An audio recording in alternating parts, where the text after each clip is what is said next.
Kematian bos kartel Jalisco Nueva Generación El Mencho dalam operasi militer memicu gelombang kekerasan di berbagai wilayah Meksiko.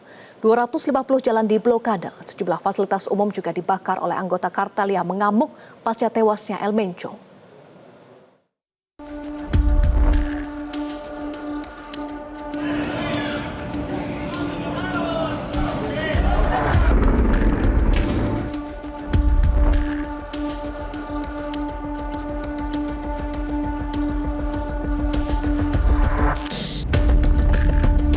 Meksiko porak-poranda setelah gembong kartel narkoba Nemesio Ruben Oseguera Cervantes atau yang dikenal dengan El Mencho tewas dalam operasi militer.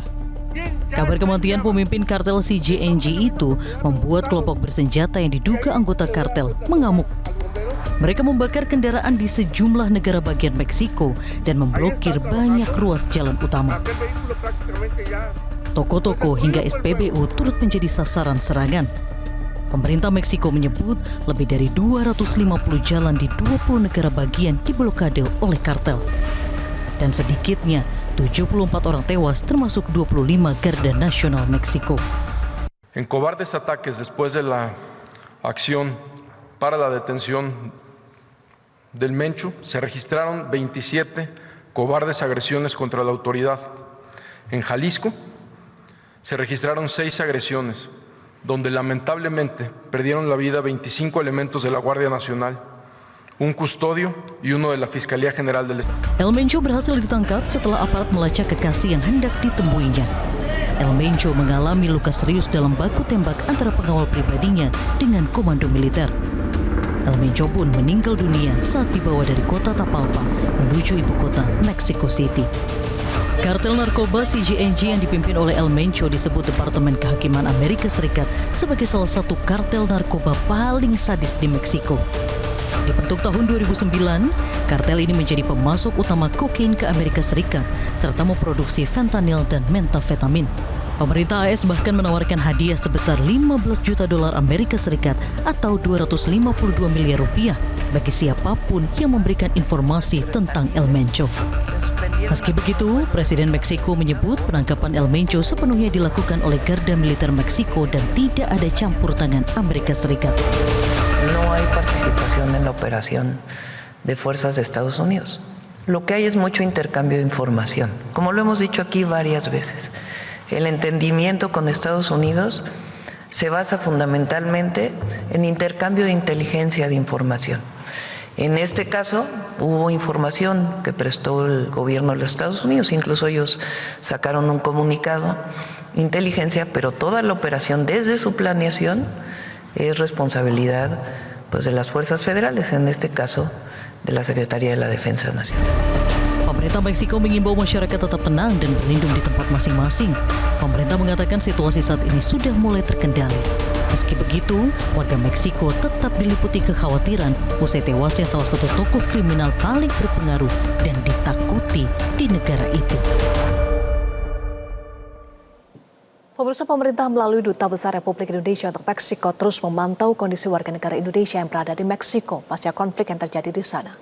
Duta Besar RI untuk Meksiko, Teferi Primanda Sutikno, memastikan 481 WNI yang ada di Meksiko dalam kondisi aman. Meski begitu, KBRI telah memberikan imbauan kepada seluruh WNI untuk tetap berada di kediaman masing-masing dan tidak keluar hingga situasi benar-benar kondusif.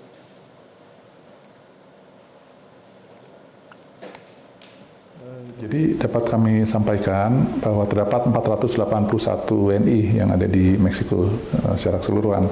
Dari jumlah tersebut, 45 terdapat di negara bagian Jalisco yang merupakan pusat kerusuhan pada hari Minggu tanggal 22 Februari lalu. Jadi pada saat itu sudah langsung KBRI Mexico City mengecek ke wilayah yang terdampak kerusuhan dan didapat informasi bahwa para WNI dalam keadaan selamat, dalam keadaan baik, dan tentunya dengan himbauan agar mereka waspada dan juga tetap di rumah. Dan setelah hari Minggu tanggal 22 Februari lalu, Kemudian kemarin hari Senin tanggal 23 Februari KBRI juga menghubungi masyarakat Indonesia kembali di daerah tersebut terutama, dan didapat informasi juga kondisinya baik.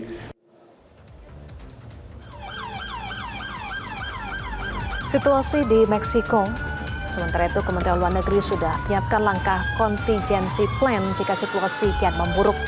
Meski begitu, menurut Kementerian Luar Negeri RI, pemerintah Indonesia belum akan melakukan langkah evakuasi, mengingat hingga saat ini situasi masih terkendali. Kementerian Luar Negeri RI akan terus berkoordinasi untuk memastikan WNI di Meksiko dalam kondisi aman.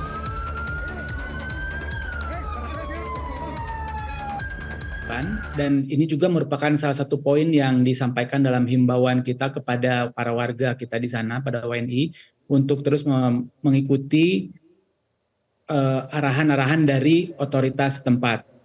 Kita juga memantau bahwa pada saat ini penetapan red code di negara bagian Jalisco sudah diangkat, dan karena itu sebagian dari kegiatan ekonomi sudah mulai berangsur normal. Transportasi saat ini tampaknya belum diperlukan untuk dilakukan evakuasi, dan kita terus memantau dan tetap berkomunikasi dengan para WNI, termasuk dengan para diaspora yang ada di sana. Jelajahi cara baru mendapatkan informasi. Download Metro TV Extend sekarang.